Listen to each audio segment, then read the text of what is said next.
Vaheguru Ji Ka Khalsa, the Vaheguru Ji Ki Fateh. We were discussing the current situation that the Sikh community is facing in Europe. We have seen the arrest of Paramjit Singh in Europe by Interpol because of the wishes of the Indian regime and its false propaganda against the Sikh community at large. Now, Paramjit Singh is a family man. He's been living in England for decades now. He has 4 kids. His brother was already tortured and murdered by the Indian state in India. Therefore, he had to come out from India as a refugee and take refuge in UK.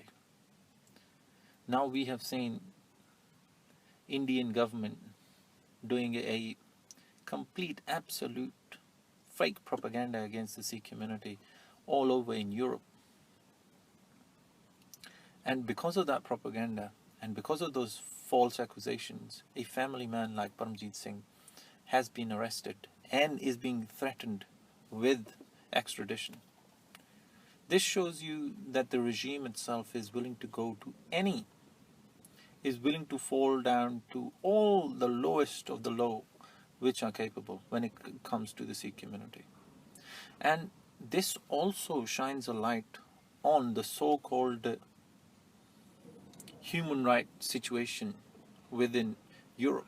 We have seen that supporters of ISIS coming back from Syria, which the people who have actually beheaded, raped, tortured, murdered people coming back from Syria, and there are no extradition for them. They only get slap on the wrist, maybe 2 years in prison and 1 month of community service, and they are out.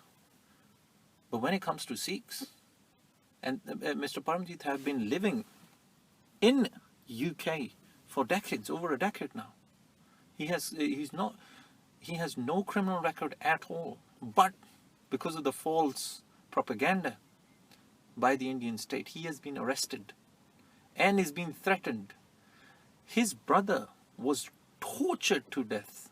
When I mean tortured, we have seen the cases in India where Sikhs were boiled alive by the Indian state.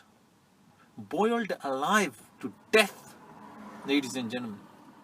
This is the kind of regime, the fascist regime which is in India. We have seen the cases where bit by bit they were burnt alive. Sikhs were tortured just for being Sikh. No other reason, just for being Sikh. Paramjit has been arrested just for being Sikh. This is the nature of the Indian regime and what they are doing to our people. So this also shines a light on the so-called humanitarian and the human rights situation within Europe, and especially in UK. The UK government has to take this very seriously, because we have seen a situation where supporters of ISIS are coming back from Syria, Iraq, and are being treated here like they were victims of some kind. On the other hand, we have a Sikh family man who has been living in England peacefully as a respectable citizen for more than a decade with no criminal record, has gone to Portugal for a holiday. He has been picked up under false pretenses and is being threatened at the moment with extradition and facing both death penalty and torture within the grips of the Indian fascist regime. So I appeal to the British government and to the European Union to take this matter very seriously. This shows a very duplicitous human rights situation where certain communities face nothing while others are facing absolute tyranny and death. Vaheguru Ji Ka Khalsa, the Vaheguru Ji Ki Fateh.